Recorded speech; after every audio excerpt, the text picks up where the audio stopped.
to shi yasa yau muna so mu ɗan duba cikin ƙur'anin nan mu ga yaya za mu yi mu samo magani ba tare da wai an ce mu je mu sayi magani ba, don akwai shi tunda ƙur'anin da kansa Allah maɗaukakin sarki ya faɗa a wuri ɗaya biyu cewa wannan ƙur'ani waraka ne. Abinda daga cikin abin da yake damunmu kowa yake yawo da shi shine za ku ji ana ta maganan ulcer, ana ta maganan ulcer, ana ta maganan ulcer. To me yasa na ce zan ɗauki maganan ulcer misali yanzu, saboda ɗan adam mu a research ɗinmu da karatunmu shine gaba ɗaya lafiyar ɗan adam ta dogara ne akan abu guda uku. Na farko shine imaninsa, na biyu kuma shine abincinsa, na uku kuma shine abinda yadda digestive system ɗinsa yake aiki. Abinda nake nufi da digestive system da turanci shine jihazul hadmi, wato injin ɗin narka abincin ɗan adam. To Allah maɗaukakin sarki shi da kanshi ya san za mu ci abinci. Yanzu don ka duba misali mota da na kawo, duk motar da ka saya ka kawo dole za ka ga meye aka ce a yi mata. Za ka ga in ka sayo mota za ka tambaya fetur take sha ko gas, kuma in tana shan fetur ko tana shan gas dole gas ɗin za ka sa mata, ko kuma dole fetur ɗin ne za ka sa mata. Sa'an nan za a ce maka wuri kaza kuma ana sa ruwa, wuri kaza kuma ana sa baƙin mai. Duk wanda ka bi a cikin wa'annan dokoki da aka sa, to fa dole za ka samu matsala da wannan ƙarfe.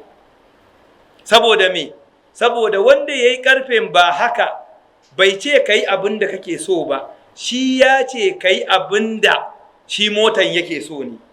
To daga cikin abin da nake so mu yi tunani shine, motan nan fa bai da hankali. Da za a ce ka sa mishi fetur, ka tashi ka sa mishi gas, ba zai tafi ba, kuma baya magana. To kaga kai Allah maɗaukakin sarki da ya halicce ka ya baka hankali, to bai kamata ka dinga rayuwa akan son ranka ba. Ya kamata in mutum yana da hankali ya dubi zuwansa duniyan nan fa ba ya zo haka kawai bane ya faɗo, kuma an kawo shi ne saboda ya sauke wani nauyi, kuma wanda ya kawo sa ya aiko da annabi sallallahu alaihi wasallam mai isar da sako, kuma annabin bayan baya nan ya bar mana alƙur'ani da kuma hadisansa da maganan malamai. To kuma gaba ɗaya an yi ittifaƙi rayuwar ɗan adam da bautansa fa sai yana da lafiya. To kaga kenan duk mutumin da ya san abin da yake yi, abin da ya kamata ka fara yi shine yaya zan yi in samu lafiya. Yaya zan yi in samu lafiya kuma ba zai samu ba sai da karatu, sai ka yi bincike, ka san wace hanya ne za ka bi. To duk wani abin da ɗan adam zai yi, ko an kira ƙur'ani ko ba a kira ƙur'ani ba, dole da ƙur'anin ake amfani, kawai ilimin mutum ne bai kai ba. Allah maɗaukakin sarki a cikin alƙur'ani mai girma ya ce wa kadhalika ja'alnakum ummatan wasata, yace haka ne muka sanya ku kuka zama matsakaiciyar al'umma. Menene matsakaiciyar al'umma? To bari in ɗauke mu koma wata aya sai in haɗa in fassara mana wani abu ya fito. Allah maɗaukakin sarki yana cewa wa in ta'ifatani minal mu'minina qatatalu, idan ɓangare biyu daga muminai wato suka yi fada, suka samu fada tsakaninsu, ko fa aslihu bainahuma, ku yi sulhu a tsakaninsu. Fa in baghat ihdahuma ala al-ukhra, idan ɗaya ta nuna tafi ƙarfin ɗaya ta ƙi yin sulhu, Allah madaukin sarki yace mai faqatilul lati tabghi, ku yaƙi wacce ta ƙi ta yi taurin kan nan hatta tafiya ila amrillah, sai ta dawo zuwa ga lamarin Allah na sulhu. Haka ne ko? Abu biyu ne suke faɗa da junansu. Allah madaukin sarki kuma yace ya halicce mu al'umma matsakaiciya. To bari in fito mana da daidai abin da muka yi research. Yanzu idan ɗan adam ya tashi kawai sai ya ji temperature-sa, jikinsa ya yi zafi, zazzaɓi mai ƙarfi ya kama shi. idan ka ɗan nemi ɗan paracetamol ka sha zazzabin ya ƙi sauka, sai ina, sai asibiti. Ana zuwa kawai za a nemi ruwa ne a sawa mutum, ko a sa mishi wani magani. Ana sa mishi kawai za ka ga jikinsa ya dawo ya fara sanyi, haka ne ko? Sai a ce alhamdulillah, ai temperature sama ya sauka. Kaga me ya faru? Kaga dama mu a research ɗinmu akwai sanyi da zafi a jikinka, kuma sanyi da zafin nan suna switching juna. Yadda kaga bature yayi thermostat a mota, to daga ɗan adam ne ya saci wannan abun. Saboda yanzu in ka shiga nan inda ba iska kwata-kwata, me za ka fara ji? Za ka fara jin zufa yana fito maka. Saboda me? Kaga zufan ya yi yawa a cikin jikinka kenan. Jikinka kuma Allah maɗaukin sarki har yayi mishi senso da zai iya fitar da wannan zufa. Haka kuma duk sanyin da ake yi, ko garin sanyi ka je, in sanyi ya tsananta mutum yana magana za ka ga tiriri irin kaman hayaƙi yana fita a bakinsa.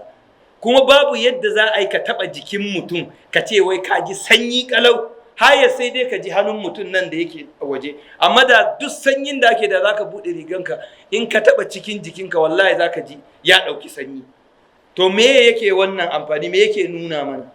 Kaga Allah maɗaukakin sarki ya riga ya ma ɗan adam duk abin da yake so. So idan haka ne kuma in kana zaune haka kawai ka fara sanyi ya kama ka fara karkarwa, aka yi abin yaƙi, ka shiga bargo abu yaƙi, sai a kai ka asibiti. Ana kai mutum asibiti, me za a mishi? Magani za a bashi. Idan aka bashi magani kawai za ka ga zufa ya karyo mishi. Me za a ce? Za a ce alhamdulillah, ai jikinsa alhamdulillah, gashi ma yana ta zufa. To kaga kenan yadda aka ce ummatan wasatan, tsaka-tsaki, muna tsakiya ne. To rayuwar ɗan adam idan yana da hankali kaman keke ne. Babu yadda za a yi keke na da taya biyu ka tsaya kawai ka hau kan shi kafanka biyu duk yana kan feda, kuma ba tuƙa shi kake yi ba. Dole ka kai wannan ka ɗaga wannan, ka kai wannan ka ɗaga wannan, haka rayuwar ɗan adam ya tafi. To Allah maɗaukakin sarki ya gaya mana base ɗin da ya halicce mu, ba haka kawai ya halicce mu ba, ya ce daga ƙasa ya halicce mu. Idan ka duba ƙasan nan tana da rai ne fa ya halicce mu a kanta, kuma ita ma akwai abin da ta dogara a kai, shi yasa aka ɗora mu a kanta, haka ne? To menene ƙasa ta dogara a kai? Allah madaukakin sarki ya ce huwa allazi anzala lakum minas sama'i ma'an fa ahyayna bihi al-ardha ba'da mautiha, ko yace Allah madaukakin sarki yace shine ya saukar mana da ruwa daga sama sai ya rayar da ƙasa bayan mutuwanta. To me yake nuna mana kenan? Kaga ruwa shine yake ba wa ƙasa rayuwa. To kai kuma sai aka dawo aka ce me minha khalaqnakum, daga ƙasan aka halicce ka. To kaga kuwa tunda daga ƙasa aka halicce ka, to kai ma ai ka zama ƙasa kenan. To Allah madaukakin sarki kuma ya san cewa ɗan adam ɗin nan yadda ruwa ba ta iya rayuwa sai da ƙasa, ƙasa bai iya rayuwa sai da ruwa. To kai ma sai ya ce wa ja'alna minal ma'i kulla shay'in hayyin, duk wani abu mai rai Allah madaukakin sarki ya ce mun sanya shi daga ruwa muka halicce sa, kuma rayuwarsa ba zai yiwu ba sai da ruwa. Shi yasa kuka ga da me ake halittar ɗan adam? Kowa ya san da maniyi ne, ma'in mahin, haka ne ko? So saboda haka kaga yadda ruwa yana rayuwa, wato ƙasa tana rayuwa akan ruwa ne ko? To kai ma an ce daga ruwan aka halicce ka. To matakin farko na inganta lafiyanka shine wato da ruwa aka halicce ka, kuma ba za ka iya rayuwa ba sai da ruwa. Abin da ya rage maka sai ka nemi ruwan da ya kamata ka sha, saboda ba za ka sha ruwan da kake so ba, sai dai ka sha ruwan da jikinka yake so. Don ruwan nan shi ma da kake ganin shi ba fatsala ba ne, ruwa ne haka kawai ba komai a cikinsa. A'a, bincike ya riga ya nuna cewa kai ɗin nan yadda kake gani ƙasa an san kana buƙatan abinci, shi yasa ake sa shi a cikin ƙasa ya fito ya baka. To kai ɗin ma ba za ka iya rayuwa ba sai da ruwa, kuma ba za ka iya rayuwa ba sai a ƙasa. Ba wanda aka taɓa cewa shi ya rabu da ƙasa yana rayuwa, babu shi.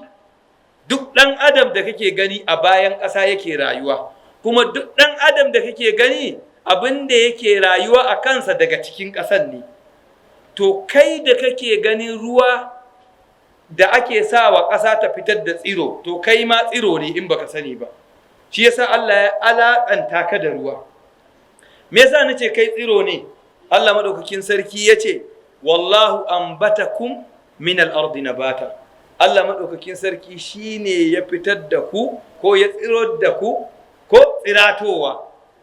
To kaga gaba daya, shi yasa wani mawaki yake cewa wa kullu alladhi fawqa turabi turabun, yace duk abin da yake kan ƙasa shi ma ƙasa ne kawai.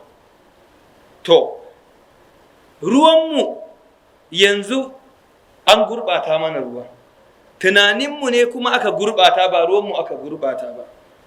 Kai yanzu misali duk ruwan da za ka sha, idan kai reflecting kakanninka ruwan da suka sha suka rayu a kai, ba irin shi kake sha yanzu ba, baka ma isa ka sha irin wannan yanzu ba. Kuma wahalhalun da ake da rashin gata ko da kuma wahalan abubuwa na rayuwa zamanin da sun fi, amma kuma zamanin da ɗin an fi rayuwa lafiya. Saboda ni da nake wannan magana na yi kiwon shanu, za mu kwashi shanu mu tafi daji. Idan muka je za a tafi wajen shayar da shanu ruwa, muna wanka a ciki, shanun suna fitsari a ciki, muna wanki a ciki, kuma muna shan ruwan, kuma ruwan nan bai taɓa mana komai ba a rayuwarmu. Babu yadda za a ce ka sha ruwa wai na sha ruwa kaza yanzu gashi ina ta amai, ni dai ban gani ba. Da yawa wurare da nake iya tunawa kaza zai mutu ko wani abu ya mutu cikin rijiya fa, ga rijiyan ba gudu take ba, amma wallahi kwana ɗaya kai wasu ma da haka ruwan kana sha yana wari, sai ka ji wallahi baya maka komai. To me yasa yanzu kai da aka ce an halicce ka daga ƙasa, abinda kake ci daga ƙasa, abinda kake sha daga ƙasa, me yasa yanzu kai din nan baka isa kai amfani da ruwa direct daga ƙasa ba? Ya kamata ka tambayi kanka. Kuma shi wanda ya halicce ka a ƙasa ya ajiye ka, kuma ya faɗi inda ya ajiye maka ruwan. Aya ƙarara ina ta nuna ta ajiye mana ruwa. Allah maɗaukin sarki ya ce wa anzalna minas sama'i ma'an bi qadarin, mun saukar muku da ruwa ko daidai gurgudun buƙatanku. Fa askannahu fil ard, sai muka ajiye muku ruwan a cikin ƙasa. A cikin ƙasa bai ce ya ajiye ruwa. To me yasa yanzu ɗan adam zai ɗebi ruwa ya sha a ce wai bai isa ya sha ba, sai ya sha ruwan gora, sai ya sha ruwan leda? Me yasa? To idan kana maganan a ce wai akwai cututtuka a ciki, ɗan adam gaba ɗaya fa yana tafiya da cututtuka ne a jikinsa. Don babu wanda za a ce fiyo ne, duk wanda ya auna kai ce baka da matsala, to kai ma in ka yadda kawai ka yi ganganci. Saboda me? Dama Allah madaukakin sarki bai ce ma, ya ce wa khuliqal insanu da'ifa, na halicci dan adam mai rauni ne. To haka duk wani awa da za ka ce wai baka ga komai ba, to mutum yana yaudaran kansa ba. To menene bincike ya nuna? A cikin kitse da kake gani akwai LDL, akwai HDL, akwai bad cholesterol, akwai good cholesterol. Bad cholesterol shine LDL, good cholesterol shine HDL. Kuma idan ɗaya babu ba zai taɓa yin aiki ba, ɗayan ma daga nan ba zai iya functioning ba. Haka in ɗaya ya fi ɗaya, to za a samu matsala. Dole suna aiki tare ne, yadda ka ga ƙafanka na hagu da dama suke tafiya tare. Yanzu da za ka je ka sa takalmi ɗaya da ya fi ɗaya tudu, to sai mun gani a tafiyanka, kuma tafiyanka ba za ta yi balance ba. To shi ma wannan da bad cholesterol da good cholesterol tare suke kuma baka isa ka raba su ba. In ka koma ka ce kai yanzu ka koma cin mai kyan ne kawai, daga nan ka shiga rashin lafiya. Haka mu ɗauko su da kansu sun ce akwai kaman bacteria da suke rayuwa a cikin wato digestive system ɗin ɗan adam. Kowa ya san akwai wa'annan. Haka ne, akwai good bacteria, akwai bad bacteria. Kuma kowanne a cikinsu yana da amfani, kuma tare suke aiki, kuma dole su rike hannun juna su tafi tare, suna daidai wa daida. Idan aka samu ɗaya ya fi ɗaya, to dole za a samu matsala. Shine wancan ayan, wa in ta'ifatani minal mu'minina qatatalu, idan ɗaya ya fi ɗaya, fa in bagad ihdahuma ala al-ukhra, idan aka ce ɗaya ya fi ɗaya, to dole ka je sai an nemi yadda za a dawo da shi daidai. Haka Allah madaukakin sarki ya halicci dan adam. To tunda an ce akwai wa'annan ƙwayoyin cutan, kuma akwai abubuwan da suke yawo muke shaƙa da yawa, akwai masu kyau akwai marasa kyau, ko ba ganin su muke ba. Allah ya inganta jikinmu yana iya dilin da su. To menene yasa mutum ba zai iya ɗiban ruwa a ce yi amfani da shi direct ba?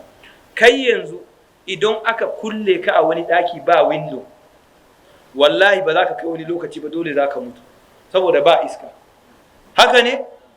To ga kifi, mun yi kiwon kifi ko? Da za ka ɗebi ruwa irin direct daga bohol kawai ka sawa kifi, ba oxygen a ciki, zai iya mutuwa. So dole sai an sa shi a wani wuri tukuna ya samu oxygen kafin a ba wa kifin. To idan ka ciro mangoro ɗanye ko kuma fiya, ka zo ka ajiye ka rufe shi inda ba haske ko ba iska ba komai, zai nuna. Idan ya nuna ya daɗe baka cire shi ba, me yake yi? Zai rube. To ruwan da kake sha misali, wanda yanzu ake baka ka sha, to mu a wurinmu muna so ka je ka sake tunani. Saboda me? Ba mu ce wai a bari ba, yanzu baka isa ka bari ba, saboda tafiyar ba yau fa aka soma ta ba. Kuma kun san Allah madaukakin sarki ya ce dukkan wani abu mai rai daga ruwa ne ya halicce sa. Shi yasa na farko abin da aka yi shine aka bata mana ruwanmu, aka nuna mana. Don in ka karanta Qur'ani daga farko har ƙarshe, hadisai duka, babu inda zaka ga an yi describing aka ce ruwa fari ne sol, babu. Ba ka ga inda aka ce maka ruwa fari sol bane, babu. So saboda ka shi yasa ka ga mu zamanin da ya kai ko ruwa daga sama ya sauko, ba za ka gan shi fari sol ba. Dole za ka ga wani ma za ka ga yayi dark, wani ma za ka ga yayi ja, gashi nan dai ba za ka ce wannan ruwan fari sol ba, babu shi. To kaga abu ne da ya kamata dan adam yayi tunani. To mu kuma ba mu ce mutum ya daina shan wannan ruwan fa da yake sha ba, amma kusan cewa ruwa ne fa da aka rufe shi, ba ya samun oxygen kwata-kwata. Menene matsalan shi?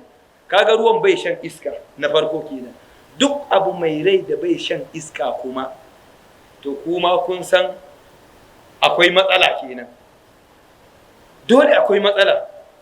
Kai kana shan abun don ka yi rai ne fa, amma kuma ruwan kai da kanka yadda aka yi shi kasan bai yi rai ba. So lokacin da na je na yi karatun nan na gama, wallahi da na dawo, wasu da nake karatu a nan sun sani, da na zo na gane sharrin maganar ruwa, wallahi da na ɗauki method yadda ƙur'ani ya zo da shi da hadisai, to har ya zama ina research, wallahi in na sha pure water, wallahi sai na yi malaria, wallahi, ko in yi gudawa. Na zo na cire ruwan gora, haka na koma na fara shan ruwan ƙasa kaza na buga, na fara amai, na fara mai, na buga doktora ya ce mun ai dama ka fita daga asalinka. So duk mutumin da ya bar hanya kuma kaga in zaka dawo fa ba wai cikin sauki zaka dawo ba. So kaga ruwan nan abubuwa da ake sawa yana da yawa a ciki, duk chemical ne. Daga cikin chemical mafi hadari da ake sawa cikin ruwa shine fluoride. Kuma ka je ka yi research ka ga menene wannan fluoride din yake. Na farko ma gaba ɗaya bakin mutum shine injin na farko da yake producing abinci yadda zai zama digestive system ɗinka zai ci gaba da markaɗawa a kai shi inda yake da amfani. To wannan fluoride ɗin yana ma kashe bacteria na baki irin masu kyau, don ko a bakin mutum ma akwai bacteria da suke rayuwa. To na farko yana kashe su. Sa'an nan kuma shi wannan fa shine ake sawa har a makilin. In ka zo kai brush ka ga haƙoranka sun yi kar. Me yasa haƙori yake karkar ɗin nan? Ana kashe maka duk wato su calcium da yake haƙoranka wanda suke building up haƙora. Shi yasa kaga yawancin mu yanzu haƙoran mu sai a hankali. Sai kaga mutum bai kai shekara ko ina ba, kaga haƙoran shi sai a hankali bai iya tona komai. To kaga abu na farko kenan ya kamata ku lura da shi. Duk wanda yake so yayi lafiya wallahi sai ya sake tunani. Amma ba abin da yau kawai zaka je ka koma ni yanzu shikenan daga yau na fara sha, saboda ai kowane abu sai an shirya masa. Su da suka yi wannan sun san shirin da suka yi tun daga day one. Menene yasa suka ci galaba a kanmu? Saboda ɗan adam, idan ka ga ɗan adam yana da daraja da cikan ɗan adam, hankalinsa shine darajar ɗan adam ko? To yanzu ba da hankalin ake amfani ba a amfani da hankali gaba ɗaya. Kana amfani ne da abin da wani mai sai da ruwan nan fa shine zai ce maka ruwan nan fa shine kawai mai kyau, in ka sha wani fa akwai matsala a ciki. Shine kuma ba malami bane, ba wannan ba ma ruwa. To kaga dole fa mu sake dubawa. So mu a wurin mu matakin farko na gyara lafiyanka shine ka dubi ruwan da kake sha. Idan ka sha ruwan sama yayi maka illa, ko kuma kai yanzu da kake shan ruwa anyhow, ka bincika ka ce me yasa bana iya shan noman ruwan da kakanninmu suka rayu a kai, wanda yanzu haka inda a ƙauye aka haife ka kana da abokananka a ƙauye, ka je ka gani ba su da mosquito net. Za su tafi noma su wuni, za su kwanta a waje su wuni su kwana, suna cin ruwan taɓo, suna cin abubuwan da ba a wanke ba abin da yake samun su. In tafiya ta haɗa ku wallahi minti 5 ka fara haki. Amma za ka ganka kamar madubi, fatanka kamar madubi, su kuma za ka ga duk faso a fatansu, amma yanayin yadda suke aiki da ƙarfinsu ba ɗaya da irin naka ba. To me yasa? To kaga ya kamata mu duba mu koma menene yasa ba ma iya a ruwan nan, me yasa ba za mu iya shan ruwan ƙasa ba. Yanzu ƙasan ma gaba ɗaya kawai ma mun disconnecting kanmu daga kan ƙasan. Ina za ka yi lafiya? Duk abin da kake ci fa babu abin da ba daga ƙasa yake fita ba. Kuma kai ma kana rayuwa a kan ƙasan, amma ka zo ka sa wani ka demarcating tsakaninka da ƙasa. To ban da rashin tunani, gida in aka yi shi a ina ake binne art ɗin shi? A cikin ƙasa ne. Duk transformer da ka gani kafin a sa ta sai an zo an tona rami tukuna, a nemo kashin shanu a yi mai, a binne wata waya tukuna kafin a zo a ɗora muku transformer a binne wayoyin a cikin ƙasa. Misali abubuwan da ake buƙatar su shiga cikin ƙasa, in ba haka ba za ta yi aiki ba.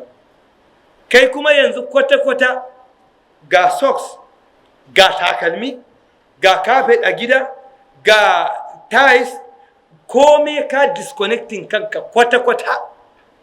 Kai da aka ce an halice ka daga ƙasa, ruwanka ba na ƙasa ba. Yanzu har wani abu aka fitar da shi, wannan goran yanzu zan iya kawai sai in ɗauki wani tsiro sai in sa a ciki, ka ga yana fita, yana jijiya, yana girma, sai ina cire leaves ɗin irin ina amfani da shi. Wai ni a dole wai yanzu an ci gaba. Ko ka zo ka ga an sa ɗaki an rufe shi kaf, aka cewa greenhouse, ana shuke-shuke ne a ciki. Kowa yana ganin ci gaba ne. To abubuwan da muke faɗa mun san mutane za su dinga jin su wani iri, amma mu haƙƙi ne akan mutane mu gaya musu gaskiya. Kuma idan ka faɗi gaskiya don daren daɗewanta wata rana za a zo a ce wane ya taɓa faɗan wannan. To wallahi tallahi idan kana so ka yi lafiya dole ka gyara ruwanka, ka sai da za ka gyara ruwanka. Na biyu kuma duk nesa da kai daga ƙasan nan, to wallahi ka dawo kusa. akwai hadisi ƙarara sahihin hadisi annabi sallallahu alaihi wasallam kafin ba an gaya muku wannan abun dariya kwanaki wani sun je sun dawo daga waje wai sun je China sun dawo daga asibiti na je gidan shi sai naga kip irin naga irin ya sa ƙasa suna takawa suna zuwa suna dawo nace menene kaza kaza sai ce wallahi a can ai da na fara na ji daɗi kaza sai nayi dariya nace to a tarihi dama mun karanta imamuna Malik baya ma sa takalmi a Madina shi haka yake takawa bayan haka kuma sai ga hadisin Anas bin Malik Anas bin Malik yace kana Rasulullahi sallallahu alaihi wa sallam ya'muruna an nahtafiya ahyanan yace annabi sallallahu alaihi wa sallam wani lokaci yana umurta mu cire takalmi mu taka kafa haka kawai to yanzu bature ya ce maka kai in kaga mutum yana tafiya ba takalmi da Allah sarki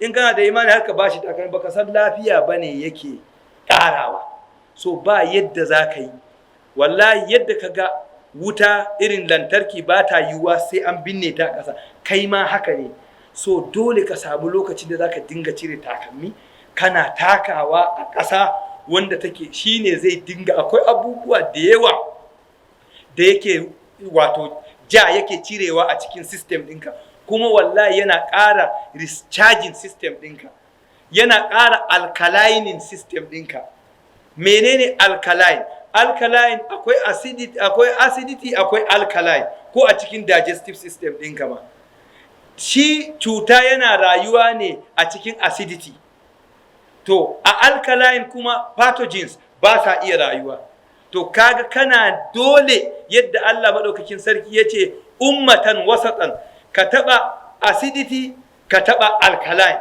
sai dole sai kana switching yadda nace muku tafiyar nan haka ba tuka keke haka to haka ake son rayuwar mutum idan ka tabbata akan acidity to cututtuka za su fi zama a cikin system ɗinka idan ka tabbata akan alkaline kawai to za ka yi dealing da abubuwa su kuma irin su constipation ɗin nan dole mutum zai samu constipation kuma shi ma zai iya leading to wani ciwo daban saboda alkaline shi yana toshe dukkan wani abu na acid yana rage wa cikinka acid ne gaba daya to kaga dole fa mutum ya dinga balance to wannan ƙasan da kake gani da ruwan nan kaga mun samu abu biyu to dole ku gyara alaƙar mu tsakanin mu da ƙasa ba ƙaramin wato ɓata muke ciki ba kuma daga wurin shine za mu fara gyarawa bayan haka kuma sai mu tafi abubuwan da muke ci duk abin da za ka ci Allah maɗaukakin sarki yadda bature ya tsara abubuwansa Allah ya tsara maka mai za ka ci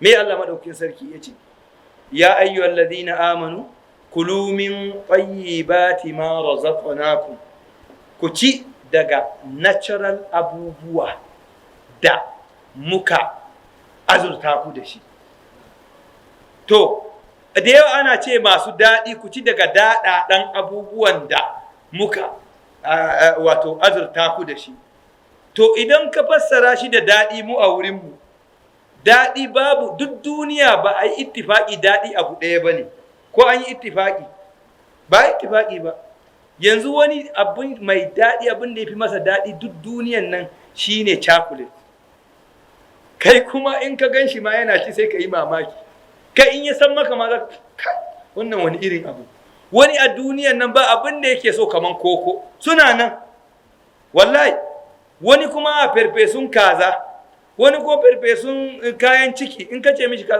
kaza ba ina da wanda ba sa cin kaza kai ina wallahi naga kaza ma har kaman amai zai ko mutanen mu sun san cewa ko wanda ba sa ma cin kaza kwata kwata to in kai ittifaki kaza shine kawai mai dadi a duniya to kaga kenan wani bai samu dadin ba so shi abu dadi kowa da abin da yake masa dadi kowa wani ya fi jin dadi lokacin sanyi na zuwa da ce alhamdulillah ai yanzu ni hankali na a kwance wani ya fi jin dadi lokacin zafi ko baka isa kai convincing din mutum ba yadda in damina za ta zo wani yana bakin ciki to wani kuma yana farin ciki damina za ta zo in rani ya zo wannan yana yanzu rani wallahi kaza yana bakin ciki to wani to abun switching ake yi a tsakani so saboda haka ɗan adam idan aka ce ka ci abu, mu shi yasa muke fassara shi da natural,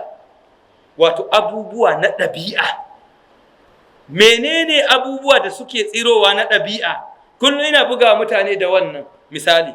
Wanda ya yi rayuwan ƙauye ya sani da idan aka tafi kiwo ko aka shiga daji ko a gari kake kaje ka ci goiba da yawa, to washe gari ko kuma mutum ya zo ba haya dole zai yi kuma zai ga 'ya'yan goiba. To kuma in ka bar su a wurin ruwa ya zo ya buge su, wallahi za ka ga itacen goiba ya tashi a wurin. Mu mun sha gani, mun sani. Attarugu in mutum ya ci, in ya je ya yi misali ya yi ba haya, wallahi za ka ga 'ya'yan sun fito. Ka ba shi lokaci, in Allah ya yarda sai ka ga ya tsiro. Wannan duk abin da na gani ne, ba so ɗaya ba so biyu ba. Tumatir haka, kai kake mishi wani abu, ba abin da ka yi mishi. So rayuwanka kana tafiya, kai ɗin nan wato fully equipped, duk abin da kake so Allah ya equipping system ɗinka da shi.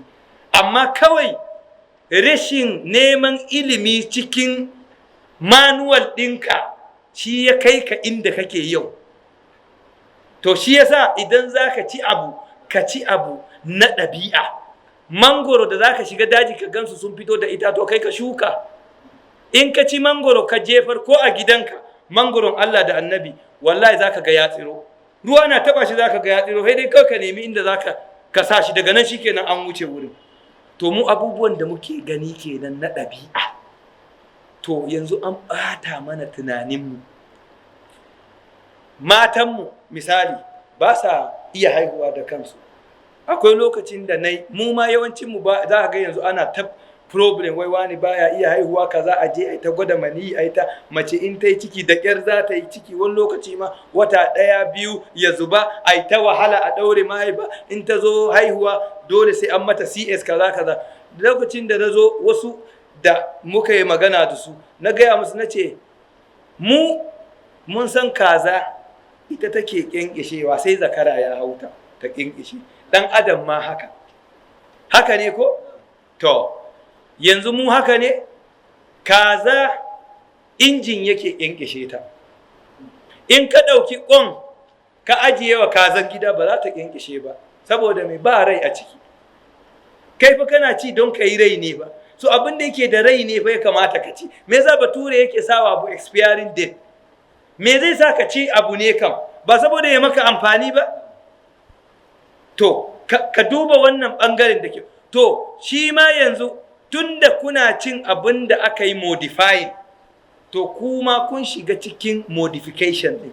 Saboda kai ɗin nan daga abin da aka halicce ka fa kake rayuwa. Daga abin da kake ci fa kake rayuwa. To, duk abin da aka yi modifying ka ci, to kar ka azafa kai ma baka shiga cikin modification ɗin ba. Shi yasa yanzu idan aka yi lecture aka ce mutum ya dinga taka kaza, ka je to bacteria ba ya kashe mutum kaza. To in ka duba rayuwanka daidai da irin kajin agric, a fence suke rayuwa, ba a sauke su ƙasa. Ka ɗauki kaza, na yi kiwon kajuna ina da su da, ka ajiye wallahi ba za ta wuni ba, yanzu za ta mutu, saboda ɗabi'arta ba a yi ta zauna ƙasa ba.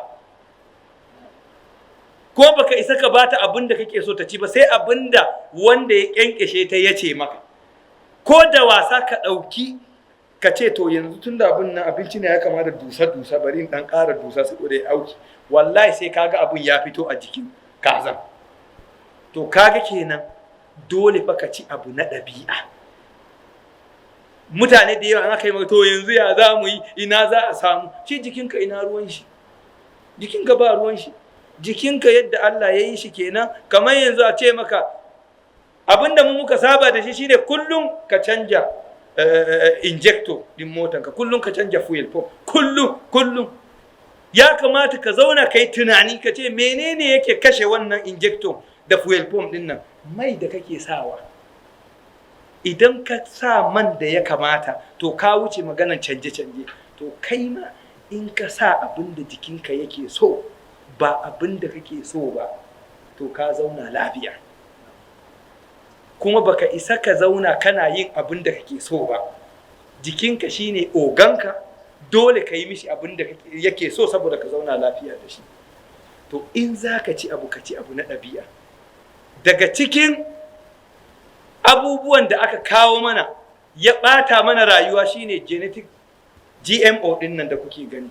Kun ga wannan seed mangoro, kana zaune yanzu akwai mangoro da ko a wani gida da naje na gansu, kana zaune fa za ka iya tsinka mangoro. Ga wani gwanda na ga ana ta talla dan haka duk bai fi tebur ɗin nan ba, amma yara sun fi 30-40 wa ana ɗan wadan gwanda mai albarka. An gama juya ƙwaƙwalen mutane wallahi. Ka taɓa ganin yaron da aka haife shi bai yi wata 6 ba a ce an haife shi da rai? Misali, ka taɓa ganin yaron da an haife shi kawai ya tashi ya fara tafiya? To me yasa ba ma tunani ne? To wallahi wa'annan abubuwa ba alheri bane. To lokacin da suka tituna suka ce to mu ya za mu yi ma mu mallaki duniyan nan, saka ce to yanzu ai duniyan nan mu duba mana, ai in aka belief, in ka yadda ka samu yadda zaka bautar da mutane to kawai ka wuce. To shine fa aka duba aka kawo mana irin wa'annan abubuwa. Dan adam kuma ya fi yadda da quantity ba quality ba. Duk abin da ka ganshi da yawa da ni a bani wannan kashe, haka muke rayuwarmu. To wannan kuma shine zai sanadin kashe mu. Shi yasa a cikin alkur'ani gaba ɗaya abu da yawa dai, mafi aksarin abu da yawa da Allah ya dinga ambata ba abubuwa masu kyau bane. Haka je Allah yake ce, yana ce aktharuhum la ya'qilun. Duka zaka ga da mafi yawancin su ba za su imani, masu yawancin su ba su da hankali. Zaka qalilan ma tadhakkarun, qalilan ma tu'minun, kadan ne suke imani, kadan ne. Haka zaka ga kadan din shine albarka a ciki. To wasu abubuwa quantity su babu albarka a ciki. To in kana son kai lafiya dole ka gyara wannan abubuwa. Wallahi dole ka nemi abinda zaka ci wanda yake fita ta ɗabi'a. Kuma duk abinda zaka yi ka san lokacin da mangoro yake fita, tuntuni lokacin da kakanninmu suka sani. Ka san season din mangoro, to ka yi amfani da mangoro a season dinsa. Idan season din ya wuce ka ganshi, to kai ma ka san mutum ne ya yi hikimominsa ya kawo sa. Mu abinda muka yadda, wallahi da Allah ya san akwai maslaha a kowane lokaci a ce wannan abun yana nan, wallahi ba zai season ba. To me Allah yana amfani da shi ne? Ko kuma baka ganshi ba wasu ake zuwa a rabawa. Allah ne yayi lokaci, timing lokacin da zai yi, yadda yayi rani yayi damina. Da an tafi ana rani har abada duka za mu mutu. Da an tafi ana damina har abada ba za mu yi rai ba. To yadda kaga Allah yake switching, yayi switching damina ya kawo rani, ya kawo lokacin zafi, ya kawo lokacin sanyi, ya kawo lokacin dariya, ya kawo lokacin kuka, ya kawo lokacin bakin ciki, ya kawo lokacin farin ciki, ya kawo lokacin lafiya, ya kawo lokacin rashin lafiya.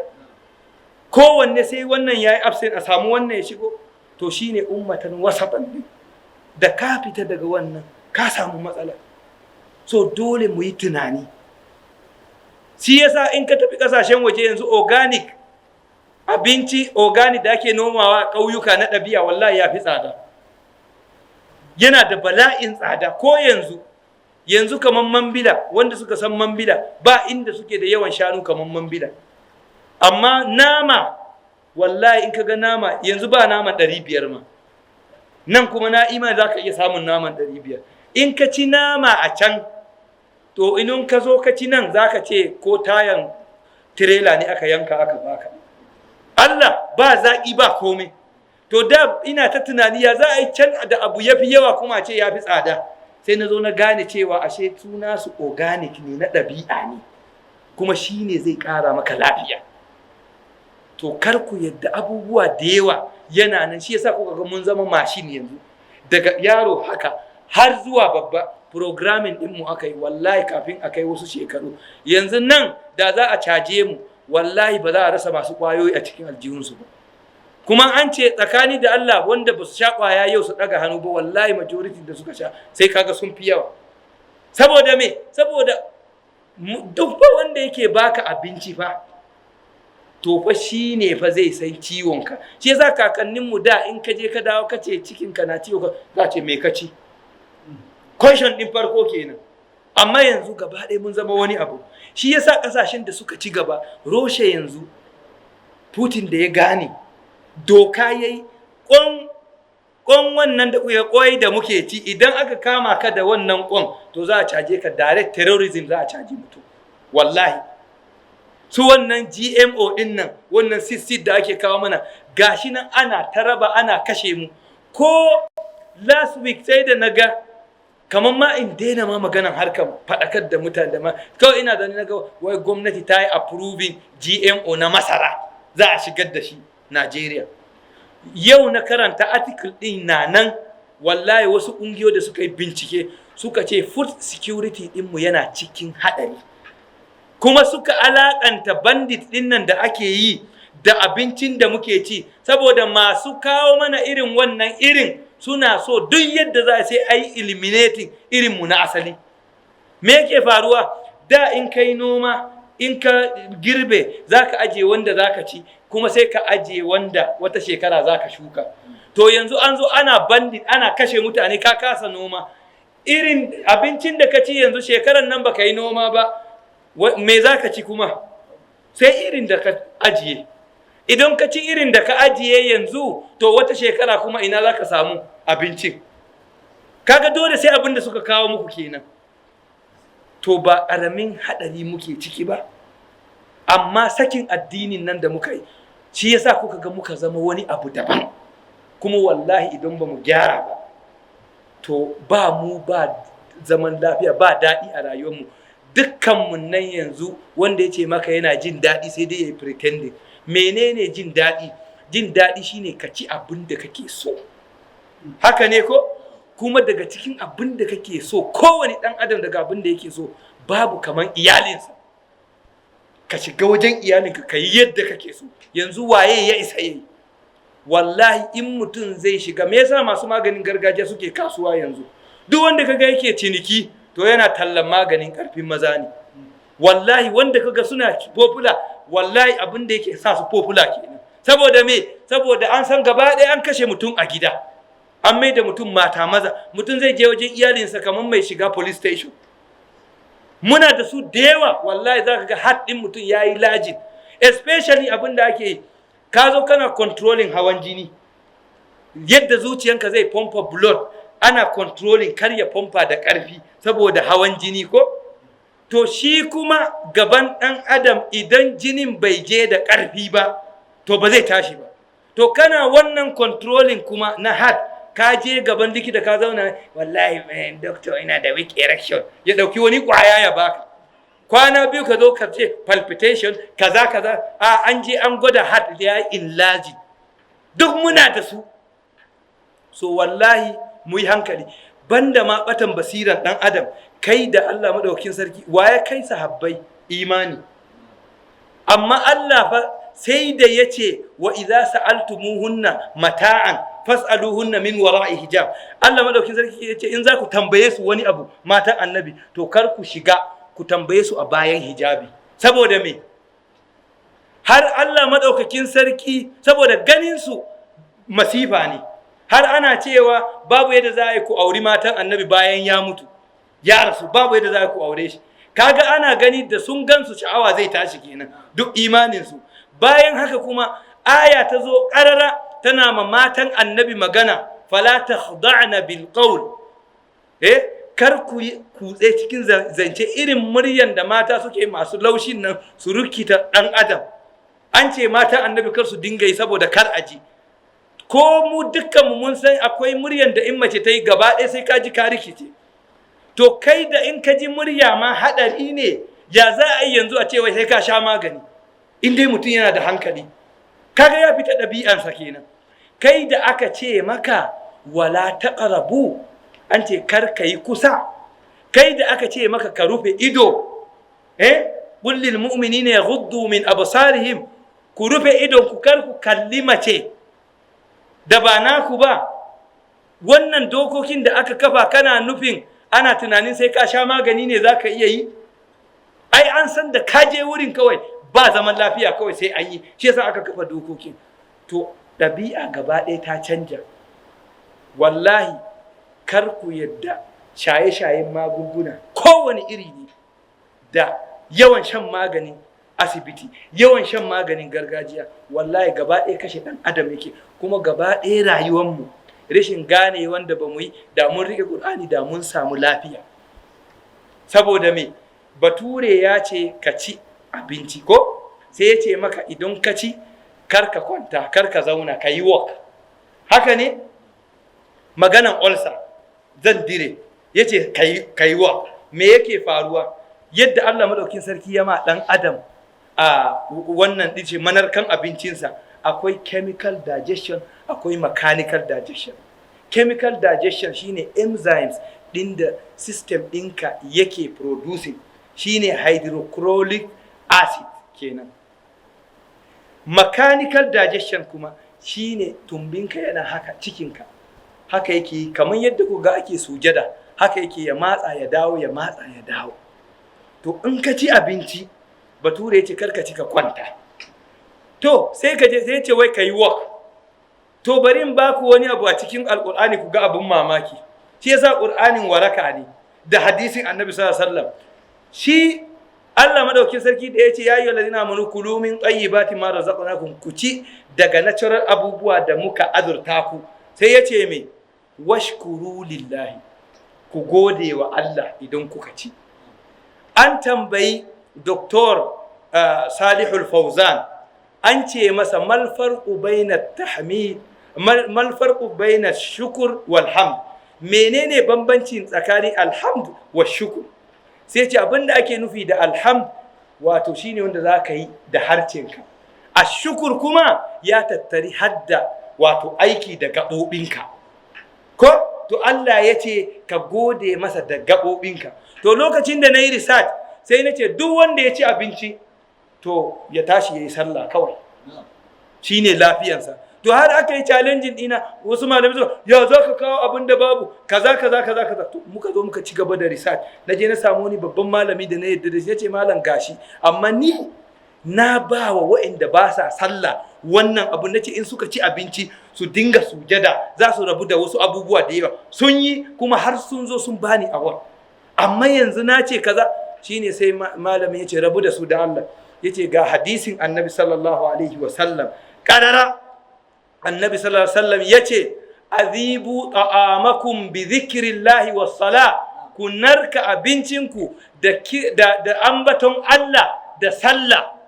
Fala tanamu alaiha, kar ku yi bacci akan abincin, fataqsu qulubukum, sai zuciyanku ta kekashi. Magana ta fito ko bata fito ba? To me yake faruwa in mutum yana so ya samu digestive mai kyau? Tunda shi yasa annabi sallallahu alaihi wasallam yace ka raba cikinka kashi uku, kashi ɗaya abinci, kashi ɗaya abin sha, kashi ɗaya iska. Kar ka raba ka gani, ka cika radiator motanka kaga in ba ta yi overheat ba. Bayan shi kuma idan yanzu wannan abun gashi yadda yake, in na slack, in na yi haka, in na ɗan matsa za ka ga ruwan zai iya mazu ba, haka ne ko? Amma in na ɗaure shi da ƙarfi na cika shi ko na matsa ba yadda zai yi. To cikinka me yasa ake samu nan ko ne ka ji mutum ya ce maka wai ya samu wani ulcer da yake ci masa nan, saboda kana cika cikinka in ya matsa haka har ya je ya yi tempering da sphincter da yake kulle tsakanin cikinka da makogoronka, esophagus. Amma in ka bari yadda annabi ya ce kaga yana matsawa haka, to ya za a yi da ka yi walk da ka yi sallah fa? Idan ka zo kana sallah kai sujada, idan ka tafi haka kowa ya ga wa'annan abubuwan ga sunan ina suka dawo, sun dawo ƙasa. In ka tashi sujada kai haka, ya za a yi ka samu constipation, ka ce an samu taurin ba haya? Tunda kana haka kana sujada ka tashi, gashi ba kana taimakawa digestive system ɗinka, manarkan abincinka kenan. Gashi practical muna ji muna gani. To waraka da alƙur'ani ya ɗauko mana, ya jama'a, yana da yawa. Mene zai sa ɗan adam ya samu ulcer? Daga ciki shine shan ruwan da akwai fluoride ɗin nan a ciki, saboda ya fi ƙarfin system ɗinka. Na biyu kuma shine yadda Allah ya yi enzymes ɗin narka abinci, ya yi su a ƙasa haka. ya yi su a sama kai. Abincinka na ɗabi'a da Allah ya shi ne a ƙasa, natural abinci kenan. To menene bature ya yi? GMO ɗin nan da su preservatives, especially preservatives. Me amfani preservatives? Shi ne ya yi reserving abinci kar ya lalace. Kai kuma in abinci bai lalace ba cikinka ya za a yi ya narke, dole sai ya lalace. Ka tashi ka ci wannan, to da ka ci dama haka abun yake, sai bature ya dawo da shi haka. Madadin a ce abincin na shiga ya narke, to ba zai narke ba, tunda na farko ma dai shi modifying seed din aka yi, an mishi feshi, ba haka kuma ga preservatives a ciki. Kaga madadin a ce murfin nan enzyme da kake bukata murfin nan ne kawai, to sai an sa goran nan gaba daya, system ɗinka sai ya saki enzyme goran nan gaba daya kafin ya iya narka abinci. Kuma shi enzyme ɗin nan da kuke gani yana narka karfe fa, karfinsa wallahi yana narka karfe, karfinsa ya fi ruwan batir. To kaga kenan da ya karu ya yi yawa mai zaka shiga, dole sai ya je sai ya fara kokona wa mutum bangon digestive system din, bangon tumbin dan adam, daga nan sai ya samu matsala, ulcer kenan. Bayan haka idan ka gyara wa'ancan, dole ka kwanta hannun dama, dolenka. Idan baka kwanta ba za ka yi ulcer. Me yasa? Saboda tumbinka inda abinci yake zama yana gefen hannun hagu ne, haka Allah ya yi shi. Nan shi ne stomach ɗin mutum yake. So in ka ci abinci, ka kwanta hannun dama, hannun hagu, to shi nan gefen gaba ɗaya fa babu inda abinci zai biya fita. Babu fa kwata-kwata, ka je ka duba. Sai ka kwanta hannun dama. Idan ka kwanta hannun dama, daga stomach ɗin nan sai ya taho haka, sai duodenum, daga nan sai ya zo ya haɗu da ƙaramin hanji, sai ya ci gaba da tafiyarsa. Kaga ka zauna lafiya kenan. So abubuwan suna da yawa. Wayannan abubuwa da na gaya muku ba magani suke bukata ba. Wayannan su ne muke kira Islamic medicine. Kuma shi yasa ba za a taɓa convincing ɗinmu yadda bature idan motan shi ya lalace za ka buɗe manual ka iya gano abun, to ba za a taɓa convincing ɗinmu ƙur'anin nan ba shi ne zai yi fixing ɗinmu ba, tunda shi ne ya kawo sharaɗin ibada in kana da lafiya. To lafiyan nan kuwa ita ce abin da ya fi mahimmanci, saboda da ita ce ibadarka zai tabbata. So abubuwan suna da yawa, dole sai dai a ɗan tattaɓa shi kaɗan-kaɗan, kuma daɗinta shi ne ɗan abin da mutum ya ɗan samu ya bincika ya yi aiki da shi, in Allah ya yarda zai mishi amfani. Amma tafiya fa ba ƙaramar tafiya take gabanmu ba. Dole mu dawo mu gyara imaninmu, dole mu dawo mu sake duba yadda muke kallon wannan alkur'ani da Allah maɗaukakin sarki ya bamu. Dole mu san cewa abubuwan da Allah maɗaukakin sarki ya mana umarni mu bi, a ciki ne kwanciyar hankalinmu da lafiyanmu yake. Ina fatan Allah maɗaukakin sarki ya ƙara mana lafiya, Allah maɗaukakin sarki ya ƙara mana imani. So na ji an kira sallah, ban san ko akwai tambaya ko wani abu ba kafin mu yi sallah. Faɗakarwa da aka yi, faɗakarwa ne mai muhimmanci sosai. Wannan mu a nan in muka ji shi ba nan kaɗai ya tsaya ba. Idan da za a yi ƙoƙari a sa shi a kaset ko wani CD ko wani abu nan, ana yaɗa shi, zai taimaki al'umma ƙwarai da gaske, especially ma matayen da suke gida. Misali yanzu, mun dai san cewa da tarihi yadda muka taso, idan za a dafa ganda, ana sa gandan nan ya kwana har ya kusan yi. Amma yanzu kaga cewa idan za a dafa ganda, akwai abin da ake kira pressure pot. Kana sa gandan nan minti 5 zuwa 10, ganda ya yi laushin da ba ka zama. To kaga akwai matsala a nan. Kuma in ka duba scientifically ma, duk wani kwaya daga panadol daga menene scientifically ana kiran su xenobiotics.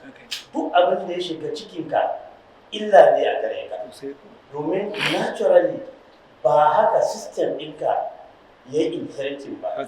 So duk wani abin da ya shiga, shi yasa wasu ɗin suna causing cancer, ana kiransu carcinogenic, amma ba lokaci da yake faruwa ba, yana da residual effect. Wasu ya ce wannan abin nan maka ya kamata a sa shi a kasa ana yaɗawa kuma taimakawa. Masha Allah. To Allah ya saka da alheri. Gaskiya bayani yayi kuma faɗakarwa kuma tambaya wanda kake da muhimmanci yanzu ka je wannan sinadarin nan da yayi har ita ma duk ana sa mana a cikin abinci abinda mu sani ba da magungunan mu wanda kuma direct kawai mutuwa ne yawanci mutane sun sani. So alhamdulillah kamar maganan faɗakar wannan da yake muna da menene ake kira Facebook page wanda ake kira Chief Consultant BTMC ko kuma Dr. Adamu Ahmad Bunkau. So duk yana nan kuma dama yawanci wanda suka sani ina program Sunna TV da su Africa TV ma duk na fi shekara 3 ina yi. Sai dai abun ne da yake kasan wani lokaci in abu bai zo wa mutum ba sai kaga ba zai iya sani ba. Alhamdulillah ana ta kokari insha Allah. Allah ya saka da alheri. To shikenan ina ga inna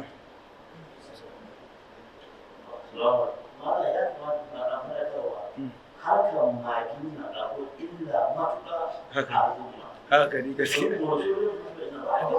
Haka ne gaskiya. Haka ne gaskiya. Kasan shi yasa da na tashi maganar lecture na ce ma abinda ai na yi ma abun rufin ne irin na rufe shi na baku gaba ɗaya. Abinda shi yasa na ce muku ka ci abinda jikinka yake so ba abinda kake so ba. Yanzu magi da kake ci in ka taba zuwa asibiti a auna ka a ce kai malam baka ci magi yayi karanci a jikinka. Akwai wanda ya taba zuwa asibiti aka gaya mishi haka, ko wani ciwo ya taba kama ka kaje aka ce maka kai baka yawan cin magi shine matsalanka. Akwai wannan bai taba faruwa ba. So magi yadda nake kwatanta magi kullum kaman abin da ake cewa ne, misali yanzu kana kayi bako a gida baki sai ka dauki abinci ka ba yaron ka kace gashi ka kai wa bakin nan, sai ya dawo sai ya ce maka baba wallahi farfesun nan fa kwata gishiri bai ji ba ko magi bai ji ba. Kaga the point is me ya kai shi tabawa ma har ya ji gishiri ko magi bai ji ba. To kai ma jikinka has nothing to do with wani magi, has nothing to do with ɗanɗano fa. Babu kawai duk wayannan abubuwa su magi su waye din nan wallahi suna daga cikin abubuwan da suke kashe mu. Saboda me kana cin abin da kake so ne ba abin da jikinka yake so ba. So wallahi dole fa sai mun yi hattara. Dama kishiyoyi ne ko baka isa ka zauna da su lafiya ba. Dukansu sai dai ka zauna da daya.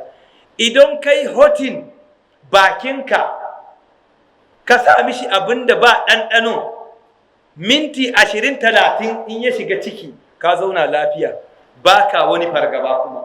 Amma in ka ba bakinka abin da yake so to wallahi idan ya shiga cikin ka fa to shi yake kai mu har inda muke yanzu a gurguje. Menene yasa mutane suke shuga? Kowa ka gani shuga kaza wayewa ya zama sana'a. Saboda gaba daya tukin keke da aka ce mu yi tafiya haka ba mai ka daga kafa ne kawai kana ta tafiya. Me nake nufi? Gaba daya zaki kake ci, gaba daya carbohydrate kake ci. Ya za a kai lafiya? Kuma idan ka duba jikinka gaba daya babu inda zaka taba ka ji zaki, babu shi. Yawun nan ɗinka zufanka in kai zufa in ka taba za ka ji gishiri ne. You can't do without gishiri. Hawayenka gishiri ne. You can't do without gishiri. In ka sa hannunka cikin kunnenka ka taba inda kunnenka na da lafiya za ka ji ɗaci. You can't do without ɗaci. Shi yasa akwai maɗaciya a cikin cikinka. Amma zaƙi ina ka same shi. Kuma ko baka cin zaƙi gaba ɗaya rayuwanka za ka rayu. Saboda proteins ɗinka da fat ɗinka idan suka shiga aka samu absent ɗin carbs ɗin to shine za a koma a yi converting proteins ɗin nan su koma fat, daga nan kuma a baka glucose ɗin da jikinka yake so. so kaga duk muna rayuwa ne yadda muke so ba yadda jikinmu yake so ba. So Allah madaukin sarki ya sa mu dace. Za mu amsa ɗaya sai mu rufe. Waye na je na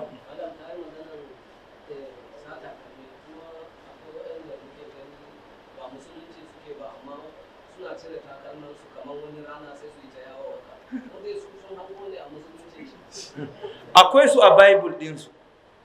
Duk wasu abubuwa yawanci wallahi yana nan a Bible. Ai duk ni ma na yi research abubuwa da yawa suna nan fa. Su ai Allah na tuba ka yafe ni. Su sun fi mu fa saurin karɓan gaskiya. Sun fi mu research. Yanzu tunda na fara wannan abubuwa da nake yawanci likitocin mu musulmai orthodox sai fada kawai muke yi da su. Yanzu ba zan iya kirga ma professors wanda ba sa sallah guda nawa na zauna da su. Wallahi za su zo su zauna har awar suka bani. To amma yawancin musulman mu zaka ga fada kawai daga su asalin likitocin can su ce maka ai su scientific ne kaza ya za ka kawo Qur'ani ka jawo kana son shi cikin scientific. Malamai kuma yawanci wasu malamai sai su ce ma wannan harkan lafiya ne bangaren likitoci ne. Likita in zai baka fatawa fa ba wai zai duba Qur'ani bane ko hadisi, zai baka fa abin da aka karantar da shi ne. Haka ne? Sannan shi kuma malami da aka ce idan ta ɓaci ka koma mishi ko to shi a harkan lafiyan bai isa ya ce maka komai ba saboda me saboda an raba lafiyan da alqur'ani. Shi yasa kaga muke ta samu matsaloli. Duk wanda zai jinyanka wallahi ka tabbatar yana da imani, shine kawai zai hana ya cutar da kai. In zaka bada kuɗinka sai mai imani kake. Me yasa lafiyanka zaka ɗauka? Yawanci ba wai ina cin fuska ba, yawancin ma'aikatan lafiyar mu bangaren kiristocin da musulmai wasunsu da yawa ma addini bai dame su ba. Duk ina realizing wannan. Idan mutane 100 suka taru a masallaci to da ƙyar ka iya cire likitoci da yawa a ciki, amma saboda they are always busy da kiristocin da musulman. To kaga muna da matsala da yawa. Dole sai mun sake. Shi yasa duk abin da za mu yi base ɗinsa fa sai mun mai da shi yadda Allah ya yi shi. Idan ba haka ba akwai matsala. Akwai ƙasashe da yawa da na sani yanzu ba a yawo da takalmi. Wallahi ina zuwa turawan nan da kake gani sai su tafi kawai daji ba kan ciyawa ga suna ta takawa kuma ba ƙaramin fa'ida yake ciki ba. Shi yasa wani abun in Allah ya hana ka fa baiwa ne. Yanzu wasu da suke kwana a AC da safe dole ka fita kai ta guje-guje. Shi kuma talaka ka yi ta guje kana ɗage-ɗage ka ɗaga wannan ka sauke ka yi wannan. Shi kuma talaka zai wuni tura amalankensa yana tafiya ya dawo ya kwana zufa yana fita a jikinsa yana bacci ma bai sani ba. In kai da kake cin nama kullum kana zuwa asibiti a alaji gaskiya nama ya yi yawa a jikinka ka rage cin nama. Talaka kuma aka auna ce in ka samu ɗan nama fa ka dinga ci. Allah ya yi ummatan wasa ɗan kenan. So Allah ya sa mu dace.